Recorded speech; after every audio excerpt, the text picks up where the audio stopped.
पावसाळा हा अवघ्या काही तोंडावरती आलेला आहे आणि वसई हद्दीमध्ये भूमाफियांनी नदी नाले हे पूर्णतः या ठिकाणी अरुंद केल्याचं चित्र आपल्याला पाहायला मिळत आहे। आपण जर बघितलं तर आपण आता वसई हद्दीतील कामन या ग्रामपंचायत हद्दीमध्ये आहोत। या ठिकाणी जर बघितलं तर जवळपास 30 ते 40 फुटाचा रुंद नाला असलेला हा जवळपास भूमाफियांनी माती भराव करून 5 फुटावरती आणून सोडलेला आहे। आपण जर बघितलं तर या ठिकाणी काँक्रिटीकरणाचं काम देखील नाल्याचं सुरू आहे, परंतु हा जो नाला आहे हा अतिशय भयाव परिस्थितीमध्ये आहे आणि या ठिकाणच्या नागरिकांना गावकऱ्यांना पावसाळ्यामध्ये मोठा नाहक त्रास सहन करावा लागणार आहे। एकंदरीत पाहायला गेलं तर वसईच्या कामन कोमन या परिसरामध्ये मोठ्या प्रमाणामध्ये भूमाफियांनी अवैध बांधकाम करून या ठिकाणी माती भराव केलेला आहे आणि त्याच धर्तीवरती आता देखील हा नाला जर बघितला तर अतिशय भयाव परिस्थिती आहे। आपल्यासोबत या ठिकाणचे ग्रामस्थ आहेत। दादा काय सांगाल, एकंदरीत काय परिस्थिती आहे?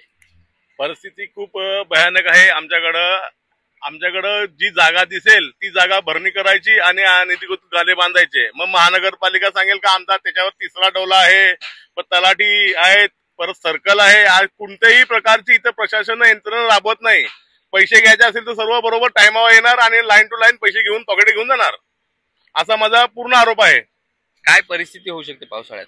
पावसाळ्यात परिस्थिती अशी होईल का समोर जो तुम्ही बघता समोर रस्ता आहे तो रस्ता बंद होईल आणि जर इथे बघितलं तर आजूबाजूला मोठ्या प्रमाणात इंडस्ट्री आहे, त्यांचा अनधिकृत इंडस्ट्री आहे, ती त्यांना घरपट्टी सगळं दिलेलं आहे, पण त्यांचं नुकसान बिचारांचं एवढं होईल त्यांना माहिती नाही काही अनधिकृत आहे का नाही। ते लोकांनी गाले घेतलेले आहेत ते आणि त्यांना पूर्ण नुकसानीला समोर जावं लागतं।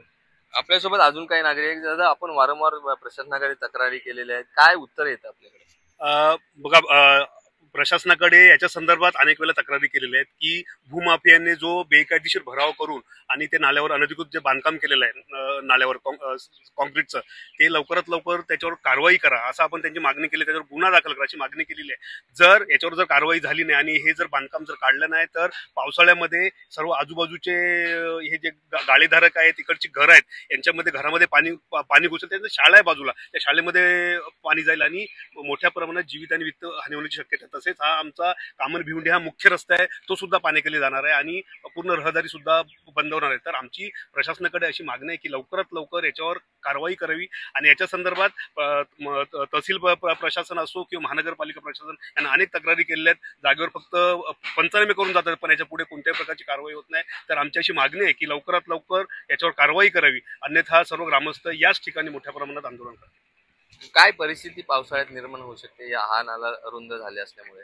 हा 30 ते 40 फुटाचा नाला आहे आणि हा अगदी 3 फुटावर आला आहे, त्याच्यामुळे पावसाळ्यात हा जो नैसर्गिक नाला असल्याने मोठ्या प्रमाणात इकडे पाण्याचा भराव होतो आणि जर मोठ्या प्रमाणात जर पाऊस झाला तर आजूबाजूच्या घरामध्ये पाणी घुसेल, त्याच्यानंतर इथे इंडस्ट्रीमध्ये पाणी घुसेल, शाळेमध्ये पाणी घुसेल आणि खूप मोठ्या प्रमाणात नुकसान होणार आहे। नक्कीच आपण जर बघितलं असेल तर या ठिकाणचे अजून स्थानिक नागरिक आहेत। दादा काय सांगाल, या ठिकाणी आजूबाजूला शाळा देखील आहेत, पावसाळ्यात काय परिणाम होतील आणि कसा फटका बसेल नागरिकांना? नाला छोटा झाल्यामुळे पाणी खूप भरल्यानंतर लहान मुलांना शाळेत यायचं आहे, त्यांना शाळेत यायला फार त्रास होईल। काय मागणी असेल आपली? मागणी अशी असेल का जसा आमचा पूर्वी नाला होता तसा करावा।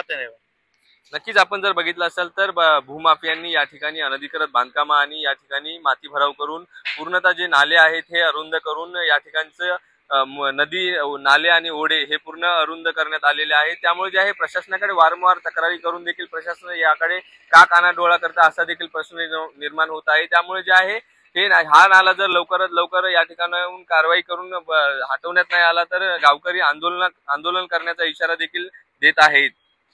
संदीप गायकवाड, APS मराठी, वसई।